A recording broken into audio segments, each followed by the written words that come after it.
boots on ground, served with pride, never back down from the fight. Deserts and the city streets, we keep pushing through the night. Battle tested, battle ready, earn respect through blood and sweat. Unapologetic veterans and we ain't finished yet. Veterans speaking truth, real stories, breaking down the walls, tearing through the lies. This is our time to rise. From the Corps to the Army, Navy, Air Force to Coast Guard, standing ready, red, white, and blue. No filter on the mic, just the truth we bring. Welcome to the show where the real vets sing.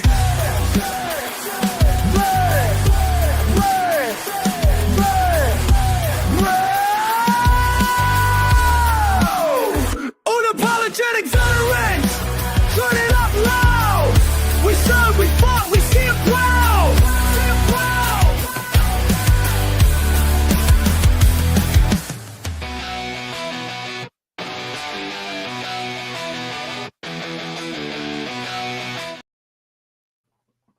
Welcome, everybody. Hey, it's been a while. It's been a long while. But we are back.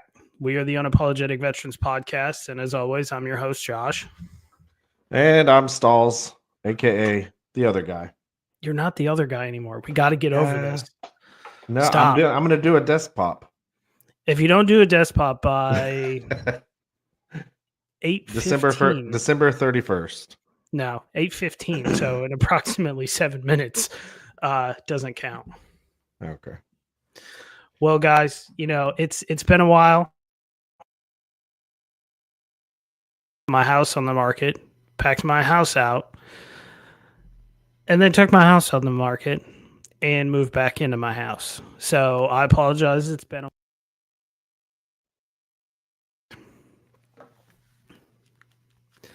We are so back. I have, and by me, we have an amazing guest that I'm super. I think you're having the phantom problems that McNubbs had. You're going to have to keep turning your shit on. It's all right. But yes, we have been away for a while. And so Josh, you moved out of your house, moved back in, your mic isn't working. And then I'm moving out of my house into another house. So a lot of stuff going on here on the Unapologetic Veterans Podcast. Hopefully, is Josh it working now? It is, but it's kind of like fading in and out. God damn it! But it's there now. Hold on, it's there. Is it there? Just don't touch it. I'm not touching it. Hands off. Hands off. But yeah, so a lot of stuff going on. I apologize right now to everybody. I currently have the vid, so it got me. I don't know how, because I stay away from people 99% of the time. But yeah. So if I sound weird or I clear my throat or whatever, hawk up a loogie and spit it at the camera. You guys will know why. So please don't do it. Please don't do that. I might just do it now that you said don't do it. leave it up to the Army to, do what they're not supposed to. Yes. Well, guys, so I have my notepad. All right. This is you serious. Took notes? I did. So, as everybody knows, I was in the United States Marine Corps for 10 years or almost 10 years. And so anytime that we get a fellow Marine on the show, I've got to, rub it in a little bit here because everybody knows Stalzies was in the Army. Yeah, you know what the Army stands for?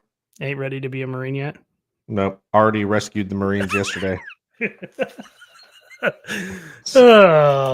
But without further ado, we have a retired Marine Sergeant Major, Mario Fields. And he's still doing great things for the community. I've watched a lot of his content, and maybe it's just me and the Marine in me. He's hilarious. So without further ado, let's bring the man up himself. Sergeant Major. You guys, first of all, your theme song, man, had me like one to re-enlist. I mean, I don't know. Whoa, calm down I there, don't- Sergeant Major. Look, hey, I was here rocking, dog. Yeah, I was like, bro, got the shades. If it wasn't for AI, we would be like this. Hello, everybody. Welcome to the Unapologetic Veterans Podcast. Yeah. That song is a combination of I want a combination of boredom and the fact that I did not like anything that is quote unquote free. So I took an extra 4 hours one night and I plugged it into ChatGPT and I got the words and then I put it into a AI song maker and that's what I came up with. Man, that's brilliant. When I started my podcast in 2018, you don't even want to. I had like some Shaft, like some 1970s. I had some crazy stuff, man. Some White Lion. I was just like, what the hell? Like, what kind of intro music am I going to have? Back in 2018, you might as well call that 1800s. There weren't much, Microsoft Copilot and ChatGPT. And so, my I salute both of you for your service and having me on the show. And again, just a hell of an intro song. I mean, I feel like I was going through the Suez Canal. I don't know if I'd go that far, but the Suez Canal is a little bit far for that. But it is. Maybe the Suez Canal in like 2158 or something. Yeah, right. Right, man, let's go. Fucking neon lights and shit. All right, let's go. Just a couple of, I only got a couple of days on sea duty, but no, I'm happy to be on the show, man. Just a couple. I have a few. Actually, it's funny. I worked in a joint command with a bunch of sailors, and I've got the sea deployment ribbon, and they're like, "What is that?" And I said, "It's the sea service deployment ribbon." And they're like, "I've never been underway," Yeah, and I'm like, "You're literally in the Navy." yeah. What do you mean you haven't been underway? So I don't know. I guess I take it with a grain of salt because at the time I'm like, this is miserable. And now I reflect back on it and I was like, that was probably one of the best, worst times of my life. And I would go back in a heartbeat. Yeah. Josh, I'm gonna date myself. I was on sea duty. I got a battle E. And yeah, I was I was stationed aboard the USS George Washington. Okay. And that was my permanent duty station. I was Marine detachments. And so I have the battle E. So people would see it and they would go, "Oh, you prior Navy." I'm like, "No, man. I've been Marine since 1800s, bro." I'm like, I'm a Marine, man.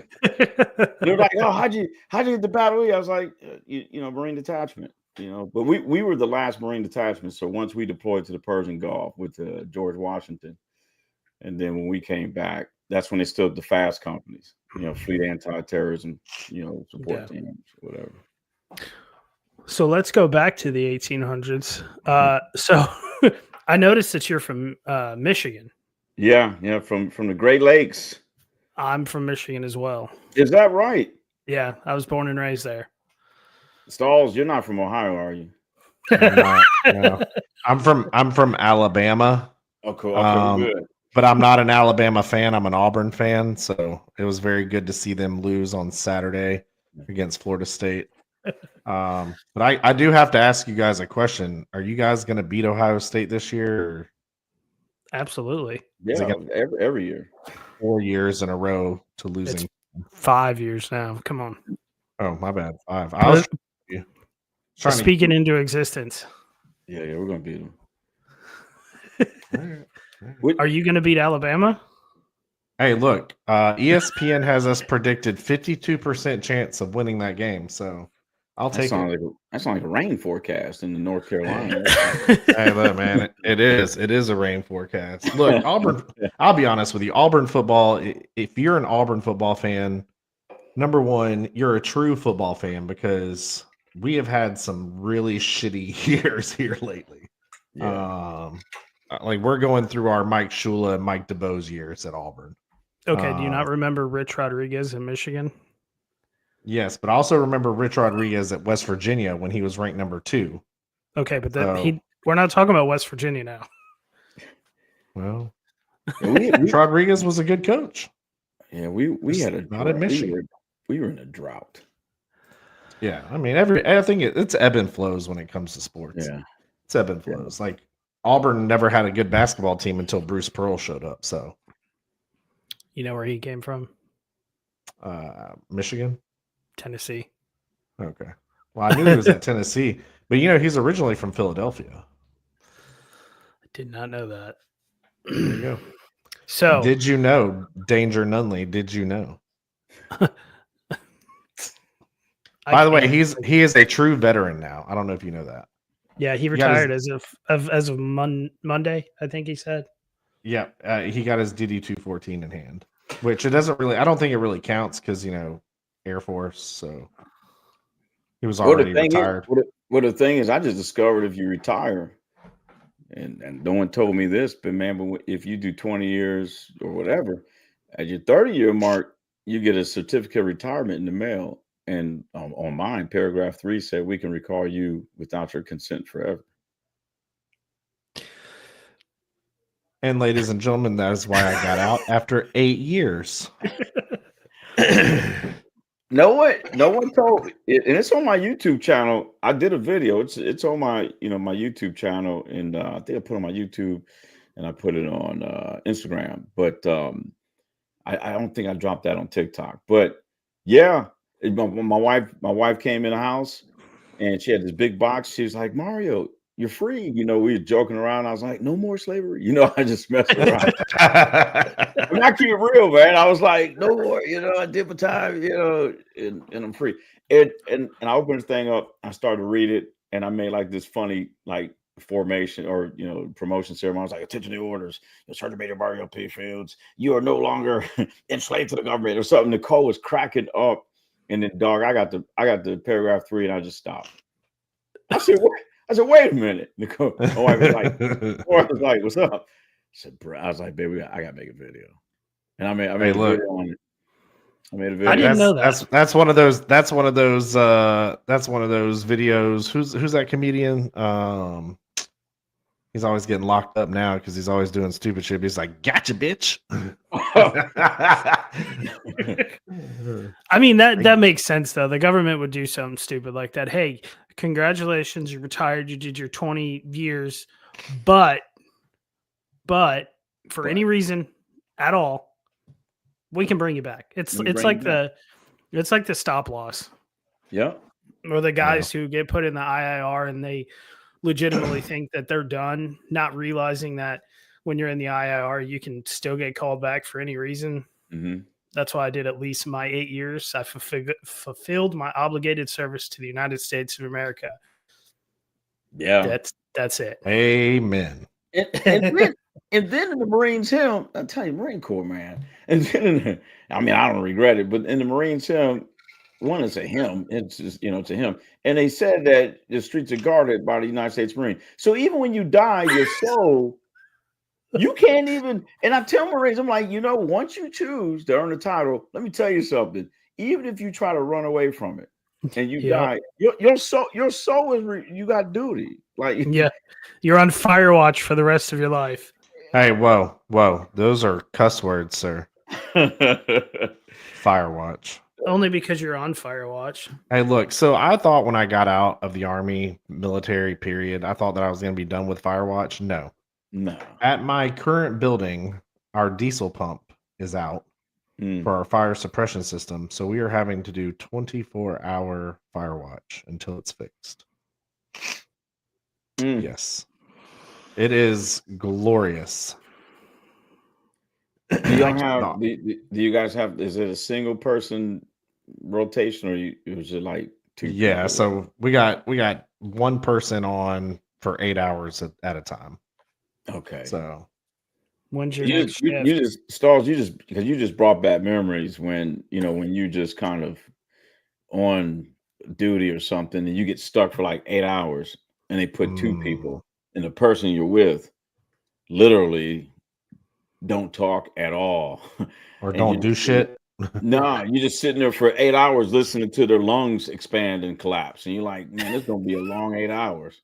So the good thing about this Firewatch versus Firewatch when you're in the military is, like, I don't care if while you're on your 8-hour shift, as long as you make your lap around that building once Yeah. every hour. I don't care if you're watching Netflix on your telephone, Right. as long as you're making that lap every hour and the camera catches you making that lap. After that, sign your little log, do what you got to do, Right. move the fuck on. But Yeah. it still sucks because we're having to do it 7 days a week. So my guys Well- don't care. They're getting overtime. I care because I'm salary. Yeah. Yeah, and you know what your time in the military taught you? They prepared you, and they taught you how to do this. So You can spout that line of bullshit all you want because, as you know, my mom is also my HR director. So you can spout that bullshit all you want because she tried to spout that bullshit. No, it didn't prepare me for shit. All right. The Army prepared me for this, to be able to patiently wait for nothing to happen for 7 hours. Okay. That is all the military taught me, and how to wake up early as fuck and make my bed every day. Okay. Those are the things that the military taught me. what's your beneficial to your current situation? Well, the benefit is that I know how to make a Firewatch schedule and I know how to report in. That's about it. Well, so how did we get from Michigan to the Marine Corps? Unapologetic, man. I mean, that's the podcast. Let's just talk. Podcast. Yeah. It is. All right. So I have one question. I always ask. Well, I've never had the chance to ask, and when I was in, Oh Lord. you already know where it's going. Ah, All right. So, what is this obsession that sergeant majors have with the grass? I need to know because You got to get on my YouTube channel, man. Y'all got to get on. I don't think y'all know who y'all got on the show, but check it out, dog. Y'all better do your research. But I never. Sergeant Major Mario P. Fields never had no obsession with grass. But I will tell you this: when I was the regimental sergeant major Camp Schwab at 4th Marines, after coming out of Afghanistan with 3-8. What I had learned when we was in combat is when you deviate from the norm, you step on ID. You'll get blown the hell up. And when we were in Camp Lejeune, before we deployed, we made sure that we taught, everybody. We rehearsed that don't deviate, like don't be lazy, be disciplined. And so when I was at Schwab and I would see a Marine, cut across the grass, what I would do if I saw him, like if I was walking back to the regimental headquarters, what I would tell him is I would say, you see the sidewalk because it's concrete and it's made for you to walk on. I said, I don't care about the grass. I really don't. I said, but see, if you train for war and peacetime, you'll be all right. I said, but you don't get to war and then you think you're going to be ready. That's not the time to start training. And right about that. What I've seen is people who think it's a game, just like a prize box or whatever. You deploy and you go, okay, now it's game time because I'm in combat. Yeah, we'll see you in Bethesda or Walter Reed, because you're going to probably deviate from that path and step on a pressure plate out of you. So that for me, I was always teaching, man. I was always like, E9s, E8s, E7, we don't fight wars, It's the young folks. And that's what I would tell the young Marines is I care about you. If Sergeant Major's jumping off a 53 or a helicopter and I'm assaulting something, we got bigger problems. Stalls, we got bigger problems. You're right. But to go along with what you're saying, though, I mean, it's true because I was part of a combat sustainment brigade when I was with the Texas Army National Guard for the remainder of my enlistment. Yeah. And they were doing medic training, and they were training medics to give IVs and Humvees that were stationary. And I was like, wait a minute. They're giving an IV in a stationary Humvee? Yeah. It gives them all of the simulation without the risk of hurting somebody. I was like, no, this is bullshit. What's the point in that? I was like, we're going to redo this entire lane, and the Humvees are going to be moving at 35 miles an hour and down the gravel road that goes down the backside of the post, and just do it. Yeah. Because if they don't know how to stick somebody in a moving vehicle, how are they going to stick somebody in a moving vehicle in a stressful situation? So if you can't tell, I was a medic. So that was I had been there, done that, and had the sticker, the t-shirt, the freaking keychain, all that shit. So when I got to this sustainment brigade, I was like, you got to train your medics as if they're in the situation they're in. Yeah. Don't just train them in a classroom setting. I said they're not going to get anything out of that. Make them do sticks at night with night vision. Make them freaking do the same lanes that everybody else is doing, because medics are just an extension of the infantry. Yeah, so, we would, and so the grass thing for me was really a teaching moment. But I can't speak for the other 450 sergeants majors that were on active duty when I was there. But like you said, and folks in the medical community, that's the medics in the Army, National Guard, or corpsmen in the Navy, we wouldn't go on patrol unless we had a corpsman. I mean, that's how important and folks with the medical background, have for us. Man, I got cops rolling. Man, you guys are first. I've never been on the show. I got cops rolling past behind me, dogs are barking. It's the first time. You guys are so powerful. Hey, first of all, your theme song. Man. Don't leave yet, because there's another one at the end. Yeah, exactly. We may or may not have got a little creative. One of the things I always like to ask people, and I ask this to everybody, and it doesn't matter what you do, who you are, what you've told people. But one of the things I like to ask is, so you've been retired for what, 7 or 8 years now, some pretty close to that. Yeah. Math is hard for Marines. But if you could go back to the very beginning and give yourself one piece of advice, what would it be that you would tell yourself then that not necessarily may change your trajectory in your career? Because obviously, as far as Marines go, in the enlisted side, you made it almost to the top. There's really one other or two other spots above a sergeant major. And for most people, that's completely unobtainable. But, for what you've done, what you've seen, what's that thing that you would tell yourself that you could tell other people who may want to join, may want to say, you know what, I just want to get out. Like, this is stupid. Like, to help, I don't necessarily retain them, but, give them that advice, give them that help that they may need to push them forward. Well, I'll give two things. One, I'll go back and tell myself as a married Marine, because I've been married going on 31 years. And so I got married at 19, and my wife, she was 21 when I married her. She's a Navy veteran. And so as a young Lance Corporal who is married, be more intentional when you're home. Be engaged. Learn how to, disengage from work and really be intentional. I mean, we're grandparents now, and like I said, my daughter, we're grandparents, but being more intentional, going, hey, you know what, that thing that I didn't finish, it'll be there tomorrow. When you leave work, leave it, and just be present. So, I mean, I did okay, but if I had to do it again, I would have done things a lot different when being very intentional at home with my family. And taking more time to go see my extended family, like my mom, my dad. My mom unexpectedly passed away right before I retired. My little brother passed away 3 days after I retired. And so here I am going, 26 years. Yeah, now I get to spend some time with, the Fields family, mom and dad, and boom, mom dies. And then Damien dies. So I'm like, oh my God, man.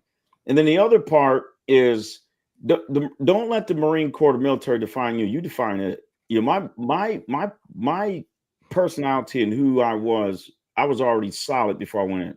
Like I knew who I was. I was like, I'm Mario P. Fields. I will be Mario P. Fields after this thing is done. I see a lot of folks who come in and their identity becomes, staff sergeant, tech sergeant, airman, whatever. And then when they get out, they're lost. Yeah. And now they're like, oh shit, who am I? I'm like, you're still the same person, fool. You know what I mean? Yeah. And so that would be my thing is don't allow the military to make you make it. And if folks aren't enhancing your progression, then tell them to get the hell out of the way.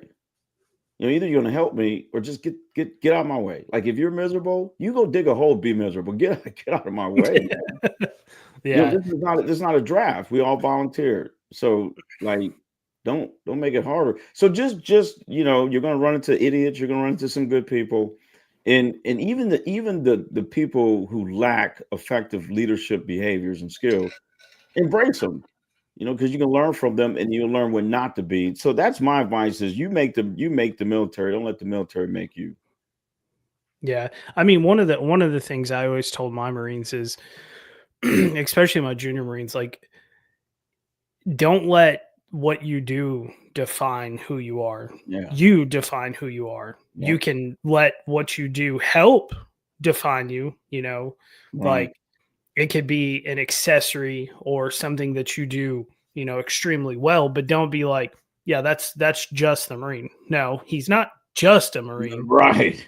Like I get it. We as Marines tend to embellish the fact that we are in fact Marines, and a lot of us let everybody know that all the time.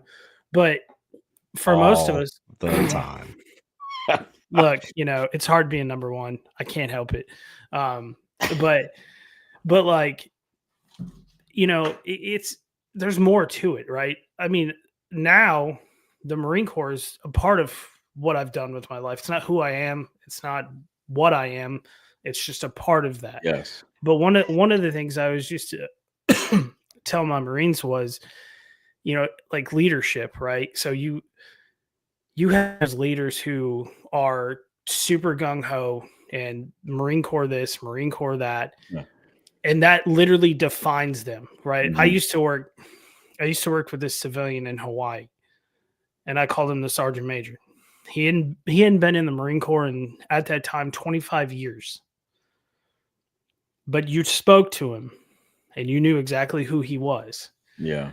And he let that define him. And so one day we were talking about that, and he said, I learned a long time ago that I was a shitty leader. And I could not let that go. He said, so the only thing that I could claim anymore was that I was a Sergeant Major of Marines. He said, I was a terrible leader. Kind of sad. It's extremely sad. But yeah, that's sad. I mean, I could go on about some stories on toxic leadership that we could be. But that's the new military. 2.5, man. That's like me going, you know what? I'm 5'2.5. So that's all I got left in my life. Yeah. Yeah. Well, that kind of segues into what I was gonna ask. So what is your thought on toxic leadership? It's complex because what the thing is, what can be toxic to like Stalls, I may like it. Mm-hmm. And then something that Stalls may go, man, that was awesome. That's a great speech. I'm going, what the hell are you talking about? So what I've learned. No, I get it. Even when I was a drill instructor, there was some recruits. We had some recruits in Parris Island that, like, the more we yelled at them, like it was like an injector sent to 6. They were like, yeah, ooh, keep yelling at me. Please spank me harder with that belt. I'm telling you, man. It's funny you mentioned that, Stalls. I remember a couple of recruits, they wanted us to put our hands on. I'm like, bro, we can't do that. And recruits like, I screwed up. I need to be punched. You've seen too many movies. Are you good? You want to hey recruit. Recruit, I'm gonna need you to go see the corpsman. I'm gonna need you to go see that corpsman real quick. You're right. We got to test the urine. We got to test the We're urine. gonna have to test your mental capacity right now.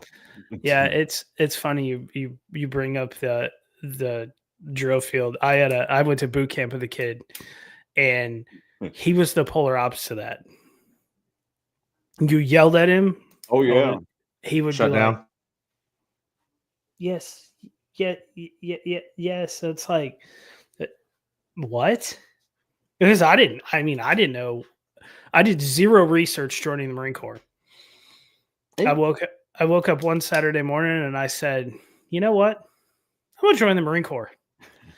I went to the recruiter's office. I signed the paperwork and I left 45 days later. I didn't stop, didn't collect $200, nothing. I just didn't go. I went to one DEP program where we played paintball. And that really wasn't. That's for me, I grew up in a military household. So my mom was a military brat. My dad was in the Air Force. Both of my grandfathers fought in World War II in Vietnam. Wow. You know, all my uncles were Vietnam vets. So like I grew up in a family littered with veterans, especially Vietnam veterans. Yeah. So, you know, if you stepped out of line in my family, oh, and not to mention they were all preachers too. So if you stepped out of line in my family, then you got hit with a Bible, a belt. They would pray while they spanked you. You know what I'm saying? So hey, in Saul's house, they smoking holy cigarettes. hey, look. Hey. But for real, like, so for me, when I got to the Army and I had a drill sergeant yelling at me in the face, I'm like, this is normal. Hey. I'm used to this. Hey, in Stalls, your house, it was like, come here, son. First of all, before I King James slap you, I'm gonna pour me some 110 proof holy bourbon. Nah, it was white lightning in my family. We're from Alabama, all right. So moonshine. And I'm a moonshine bourbon guy. I've been drinking that since I was 3. But you know, but you know what's interesting? When I was in Paris Island, the recruits are interested, man. I was there post 9/11, 9/11. I mean pre 9/11, 9/11 hit, and then post 9/11. So I was a DI before the terrorist attack, when it happened, and then the change. And that I will never forget. The recruits did, like, the average age of our platoon. So before the terrorist attack, before September 11th, the average age of our recruits was like 17.8. Damn. Paris Island. After the average, after 25, yeah, like 26. Oh yeah. So I went to basic training. There was a guy who was 33 years old. Yeah. When I went to basic training, we had called a guy. We had a guy who was 31 and he had done 8 years in the Navy. He was a first class in the Navy. Had a stack. Wow. And said he said that he always wanted to be a Marine. And I was like, you couldn't have made that decision sooner? Like, you know. He was like, I want to be a Marine with a resume. Yeah. Right. And what's crazy is, like, they gave him, so he was a contracted PFC, and the drill instructors, I say, felt bad for him. I don't know how it happened, but he walked on graduation with Lance Corporal chevrons. Yeah. I mean, the guy's got, 8 years. I mean, he's third. I mean, it's not like Private Snowball from Full Metal Jacket. I mean, this guy's coming down with almost a decade. Yeah. Mm-hmm. I mean, that is interesting, though. You almost got a decade in any branch of service. You say, oh, you know what? I want to be a Marine or a soldier. Like, okay. I mean, unless there's something happened, you transfer. But yeah, so in 2016, I almost went back in. Yeah, like I didn't, like, I got out and I didn't have. I went to college. I was like, all right, I'm gonna go to college, get a degree. I'm gonna freaking be awesome. I got that degree, and I realized that degree was about as pointless as the fucking toilet paper in my bathroom. All right. Yeah. So I was like, all right, well, I guess I could join again. And then they said, oh, well, you've been out for 4 years. You're going to have to go back through basic training. I was like, the fuck? Yeah. No, I'm good. That changed real quick. I'd go back, but I'm too old now. Well, Yeah, so- technically, I could still enlist again. I'm not past the age of. I could higher too. tenure, but- 42. 42 is the maximum age of enlistment. I'm not zero desire to put myself through that much physical pain just to put the uniform back on. I like to self-medicate too much now, so Yeah, shared suffering, man. I mean, because the Marine Corps is built like this. The Marine Corps is young. It's a young organization. Once you hit about 25 in the Marine Corps, you're old. Yeah. It's a very young organization. I mean, and I remember when I was 18, 19, I was running like 3 miles in 17 minutes and 45 seconds. And I was doing 30 dead aim pulls. I mean, for me, when I was 18, 19, 20, 21, they'd be like, oh, we're going to run 10 miles. I'm like, let's run 20. Like, this is easy. Yeah. Now I can't even run to the mailbox. Hey, I feel you on that one. I when I was 19, 20 years old, I was running a 2 mile in 13 minutes. I mean, when I went to airborne school and they were like, hey, airborne standards is 5 miles 40 minutes. I was like, okay. And all right, cool. I'll do it in 37. Now I have to train. We used to train for like your annual PFT and CFT and all that good stuff. Now I have to train just to get to the mailbox. I take about 30 days. I walk briskly. I feel that. So I actually got back into exercising. We won't call it working out, Josh. All right. I did not break my promise to myself. Yes, you did. Yes, you did. No, I did not. Yes. So I bought a treadmill and I already had a 40-pound vest. So I put this 40-pound vest on and I walk on this treadmill until I physically can't walk anymore. And I do about 3 miles every time I get on there. But that's working out. That's not. That is not a walk. It's a brisk walk with weight. Man, would you say? Well, hold on. Let me make sure.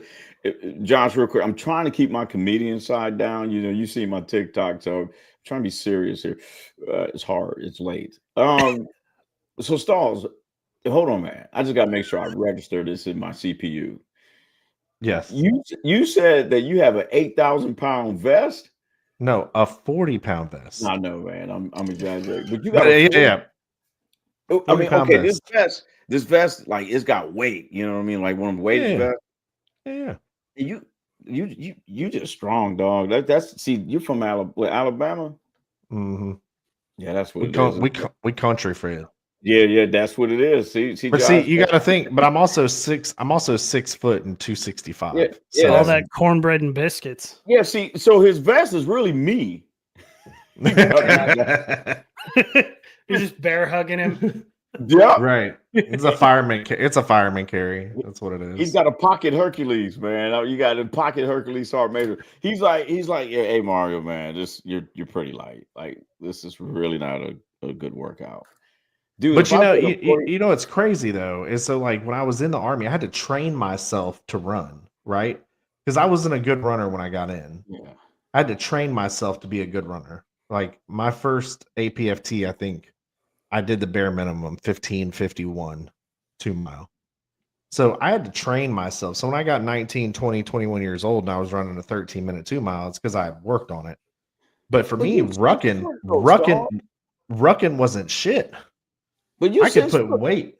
Stalls, like each one of your strides. So I'm like, each one of your strides is like, let me see if I got a tape measure in my head. Each one of your strides is like now 6 inches. 6 inches is not always 6 inches. All right. Like I'm in Lowe's right now looking for a 4x4. I mean, Hey, I get it. Your strides, man, you're like, taking like 18-inch strides. Man, you know how many when you just take one stride, Stalls, I took 16. Yeah. Well, Because but see, for me, it was never my running. It was my breathing. ah, So I had to train myself how to breathe correctly, so I didn't run out of okay, breath. yeah, that makes a huge difference. That breathing does help. Breathing Yeah. does help. I mean, if you check I out mean- that one video I made on my TikTok, that really helped me when I swam from Jamaica to South Carolina as part of our Marine Corps swim qual.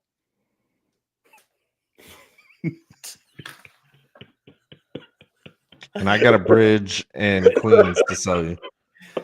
There's actually a lot of bridges in Queens. Good look, man. All right, I got oceanside property in Arizona. All right, I was trying not to turn it into a fucking country song.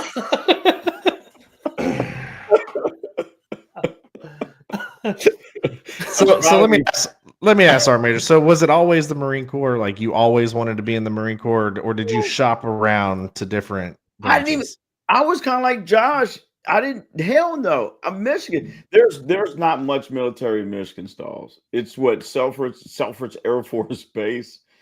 Like It's a bunch of National Guard training National Guard training centers and Air National Guard training centers. There's not like no. It's not like Carolina where you have Fort Bragg, Camp Lejeune, Camp Johnson.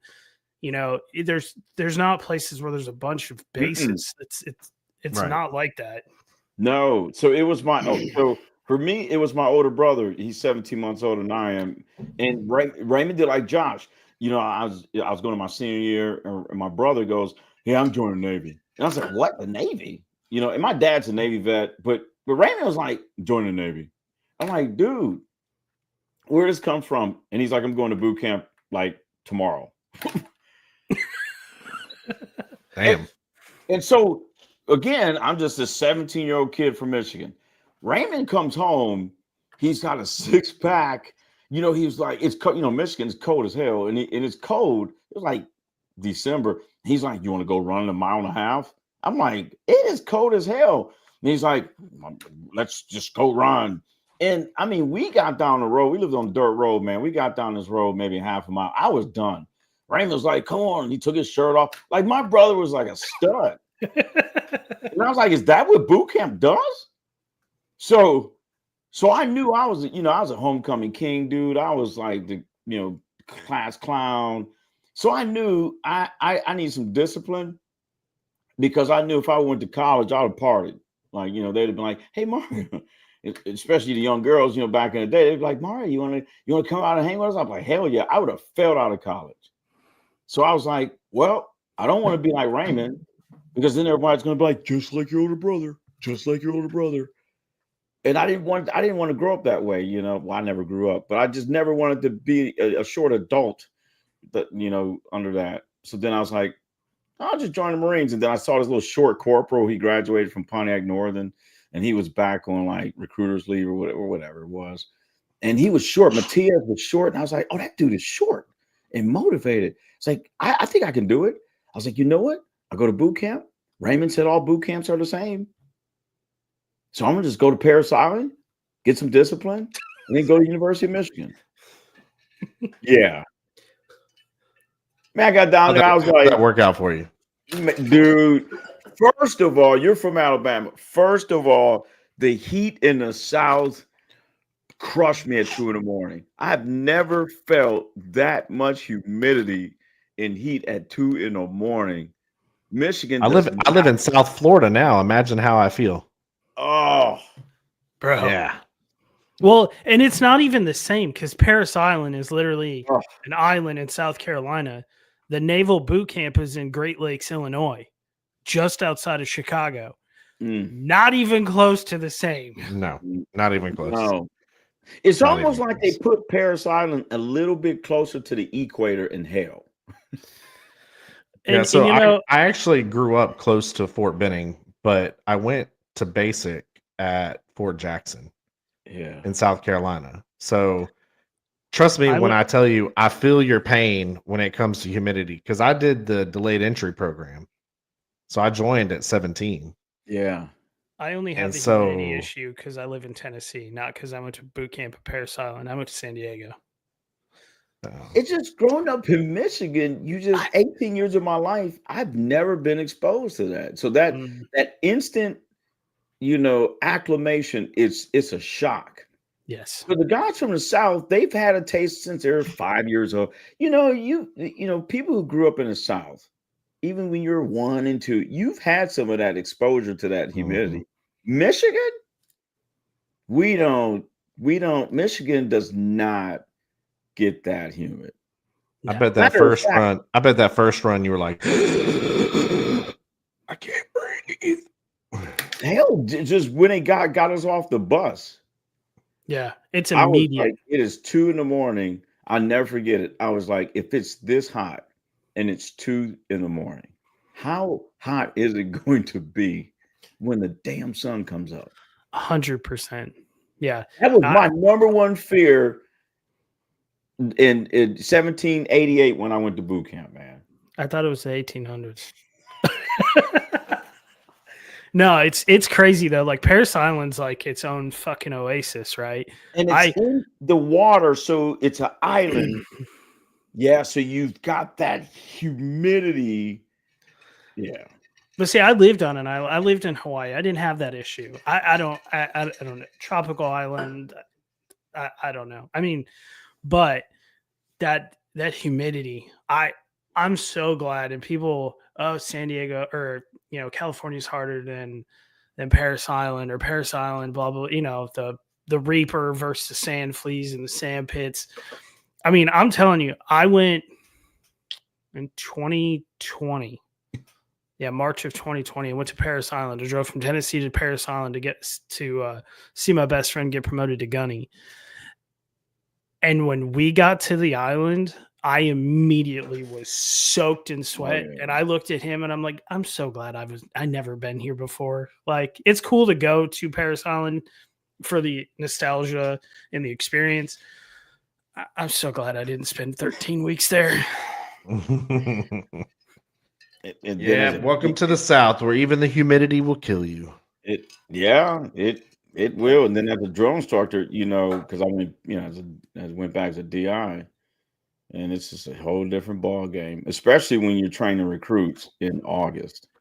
Because in the summertime we get the huge platoons, and in the summertime our platoons would average about 80, sometimes 90. Wow. And they would just be huge, and it's just extremely hot. And you're just working, you know what I mean? And you're just out there running, screaming. And I think my first platoon stalls, I lost like 25 pounds in like the first 10 days. Wow. Yeah. And I mean, I got to keep it real. I was blacker than your tires on your truck, dude. I mean, hey, look. So when I went to basic training, I was 6 foot, I don't know, probably about 185.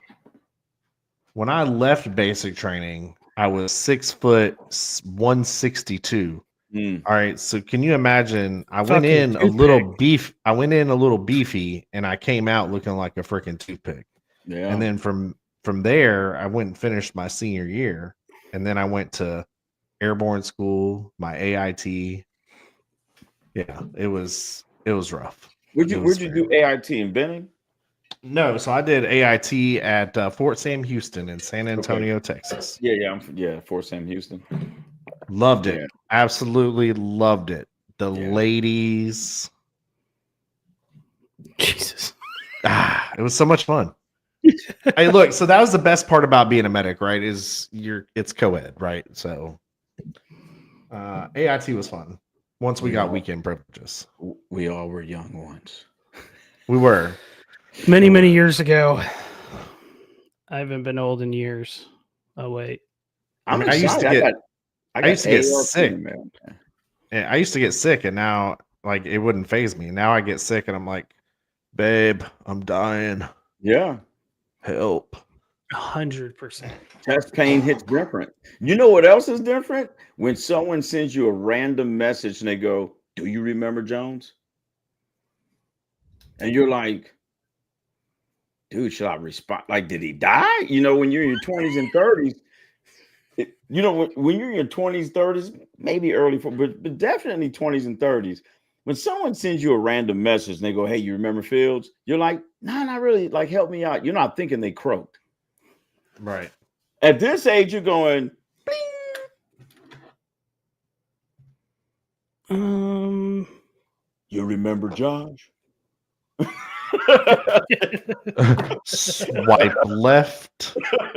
Swipe left. You don't even know if you want to. Maybe I go to bed and pick this one up tomorrow morning. You know, you Hey. remember Smitty? well, that principle could be applied to just about anybody in the military as well. But Oh. yes, you're 100% right. When- Like you get a It's random even text. worse when you have a Facebook group. Like your old unit has a Facebook group, and you're all part of this Facebook group, and they're like, "Everybody remember Staff Sergeant Edwards? Yeah, you're like, He tragically passed away today yeah, at 47 years old." And you're like, "Fuck, how depressing is this bullshit?" Thanks, Yeah, guys. yeah. And it just recently happened. I'm not lying, guys. And if Sergeant Major Nguyen catches this episode, I love you, brother. But it recently just happened a few weeks ago. Is a few weeks ago, I get this random message, and it says, "Sergeant Major Fields, this is so and so. Do you know Sergeant Major Nguyen?" And it was like that was it, and I'm like, yes. What happened? And then it was like, no. I said, I mean, if I was on the stage right now, the Laugh Factory, it'd be just like this. I'd be like, I was like, yes. And then she responded. She says, "Can I call you? I need to talk to you." And I'm like, Uh-oh. my man is dead. But I have his phone number. So I said, well, if I call his number and his spirit answers, he's gone. No, I'm just joking. But I was like, if I call, so I called him. So I'm thinking the dude is like in ICU, like they're already planning a funeral, like his wife's gonna answer and be like, he's gone. Man, he was like, "Mario, Sergeant," I was like, "Dude, you sound great." He's like, "Hell yeah, man. What's going on, man?" I'm like, "Are you healthy?" He's like, "Healthy as hell," you know. I said, "Chong is all right. So how's California?" He's like, "California's great." I mean, this dude was motivated as hell. And I said, "All right, man, I keep it real with you. I thought you was dead, bro." Like I got a random message. Somebody said, "Do you know him?" I was getting ready to shed some tears. Hey, get the lighters out, fellas. All right. Put some I was- freaking Bon Jovi on. got a silver mic. Canceling shows. Mario, you haven't posted in a while. Man, I'm dealing with something right now. I'm going through it right now. I'm in a glass case of emotion. I keep getting these random messages. Do you know someone? I feel like doing the video. Now I'm 50. I keep having to pour it out for my homies. Right? Keep having to pour it out. Raising the silver mic. I feel like doing a special episode on my podcast and just posting it on all my social media going, "Hey, look, everyone, I just need you guys all to stop." Here's the deal. I am 50, and I'm going to tell you what that means for me. If you send me a message at 50 that says, "Do you remember anyone?" I'm automatically starting to get sad.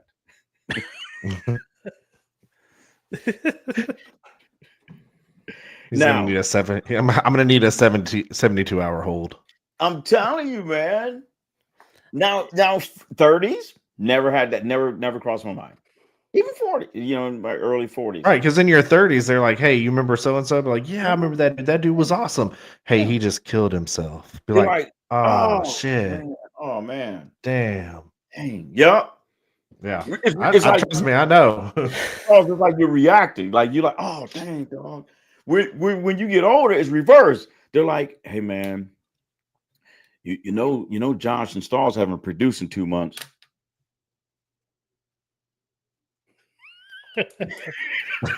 Yeah, I knew them. When they were young. they were great people.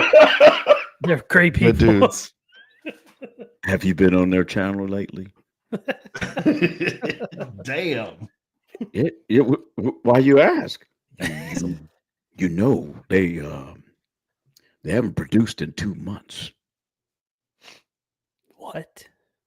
Eh. Say it ain't so. How about TikTok? Nothing.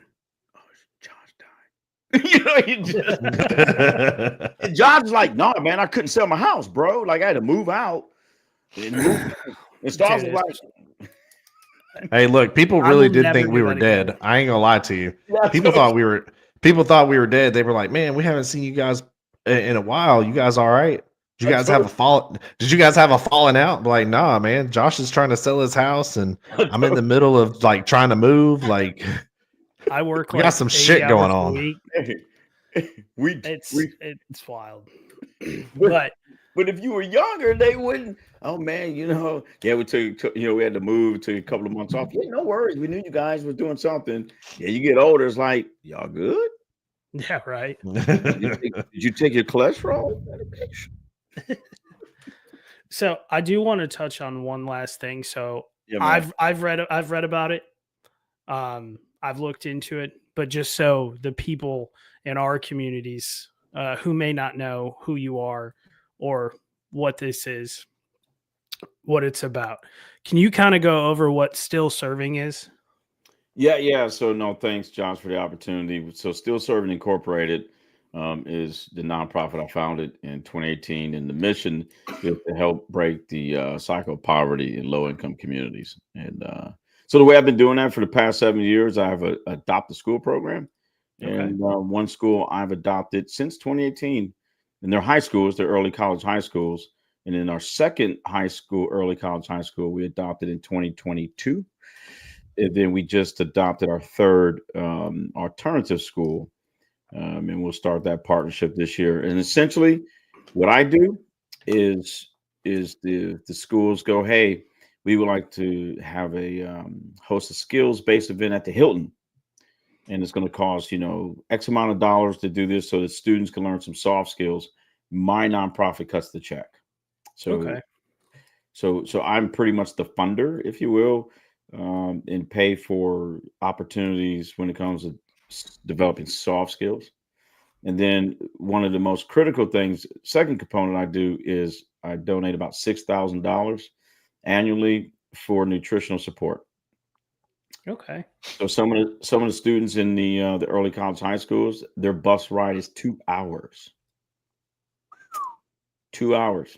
And so our nonprofit helps feed them for after school and on that 2.5 hour bus ride. And then the third thing is I have 2 scholarships I created. One is in honor of my little brother, and then the other one is in honor of my mother that will be being published soon. And they're $1,000 scholarship total, and we give those out to the deserving students that display those attributes. And so that's, in a nutshell, that's Still Serving Incorporated. 7 years and running. Yeah, Wow. I'd seen that and I was like, that's pretty awesome.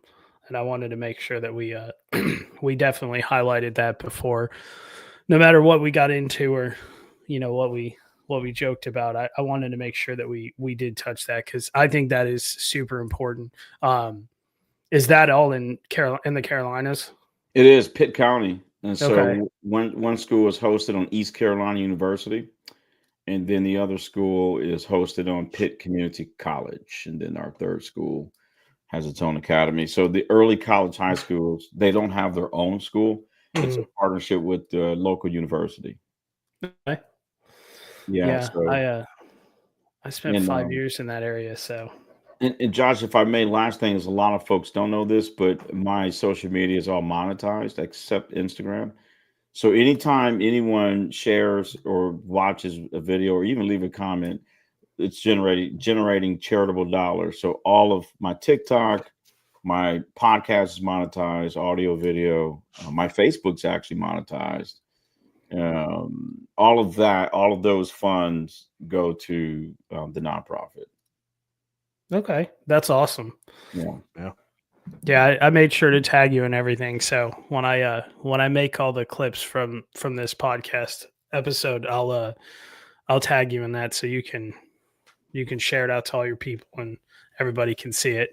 No, I appreciate it. Thanks. Well, we're really bad at this. We have an hour really timeline and we're over an hour. But is there any last words you'd like to leave with everybody, and or anything you'd like to say before we close out the show? No, first, I just thank you guys. This was fun. I mean, you guys, you guys are fun. Yeah. You caught us after, we had a 2-month break. So It's literally the first show. yeah, it's the first show since July. The title of this episode is Normal Thursday, Nothing to See Here. But I really appreciate you all. I do, because you don't have to do this, and you're doing it for veterans like myself and other folks I've seen you have you had on the show. But my last remarks for you guys is, relationships, friendships like these moments, cherish them. Tomorrow's not. It kind of sounds like a cliche, if you will, but tomorrow's not guaranteed. I mean, we don't know if we're going to wake up tomorrow. But if we do, we're going to continue to celebrate and enjoy these, friendships and not apologize for it, Exactly. It's very true.